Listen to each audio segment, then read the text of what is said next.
İhtisasuha bil hayriye. Biz ümmetlerin içindeki en hayırlı bizler ekemiz. Qarаңыздар, Adam Aleyhisselam'ın ümmetinden de, Nuh peygamberden, İbrahim peygamber, Musa, İsa, көп деген peygamberler ömür sürüp ketті осы әлемде, әрқайсысының ümmetleri болған.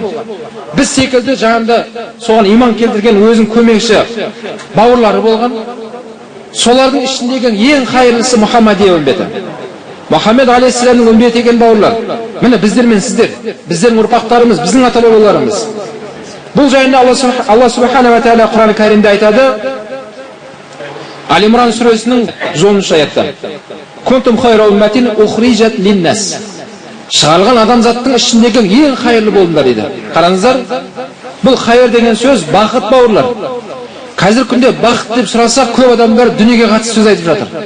Бақыт деген сөзді қалай түсінесің десе, біреу сол ескі машинасын сатып, үлкен машина алып алса, жаңа машина. Сал онан алса, мен бақыттымын дейді. Ана үйге қол жете алмай жатқандар пәтерлі болса, мен бақыттымын дейді. Мына үйлене алмай жатқан бауырларымызға Алла жеңілдік берсін, үйленген кезде бақыттымын деп ойлап жатыр. Үйленген екен кішкентайлы болғандар бақыттымын деп жатыр. Әрине бұның бәрі бақыт.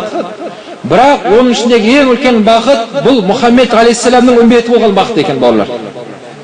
Оған жететін бақыттың өзі жоқ. Өйткені мінген машинаңыз бір күн тозып қалады. Ана жақсы көріп алған әйеліңіз бір күн кемпір болады жаныңызда. Қартаяды ол да. Фигурасы бұзылады, тістері түсіп қалады. Аржат дей бастайды сол. Аржатшы деп.